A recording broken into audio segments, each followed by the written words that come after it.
Calaron un chisco. Eu seguín a cavilar no pantrigo no queixo, e na boa sorte de Miguel. A meu pai non lle cocía o corpo deixar todo aquilo sen aclarar, e dixo que a xente moza rabeaba por andar ao mundo a ilustrarse, e foi cando o padriño ceibou outro sermón dos seus, dicindo que o máis malo era que fose a mocedade a que se vai, e que o gallá se tratase dunha tolemia de vellos, porque os vellos dan perda, pero vais a xente que traballa, e o país está cheo de vellos e nenos.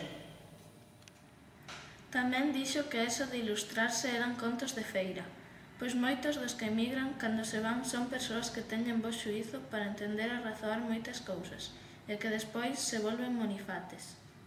Contou que cambian a fala tocando por unha requina eterna que nin eles entenden. O padriño fixo a comparanza cun merlo nunha gaiola.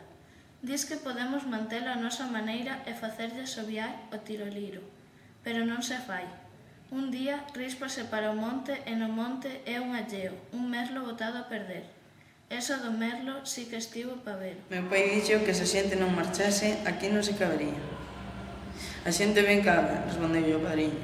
O país está sen explotar. Se dá a noite para a mañá non deixasen sair a ninguén, faríamos unha revolución, que é o que compre, e todos viviríamos como se merece, sen andar esmiñatando en terras alleas.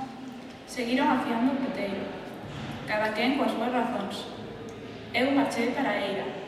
Aquela conversa non me chistaba. Entendín algunhas cousas, as máis delas non. Lerios para homes de barro. O padriño guindaba perros abrouxantes. Meu pai quase non podía meter baza. E todo porque eu dixera que iría para América cando fose grande.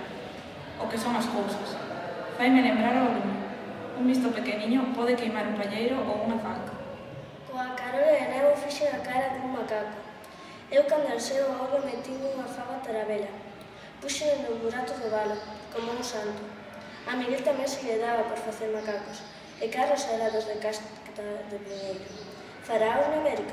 Tal vez non lle deixo o tío Xaquín, e tampouco lle deixaría escribir. Dou unha carta, nada máis. Cando me escribir a min? Quero que me conte historias de alá. Quedamos neso cando se foi. O mellor esqueceuse.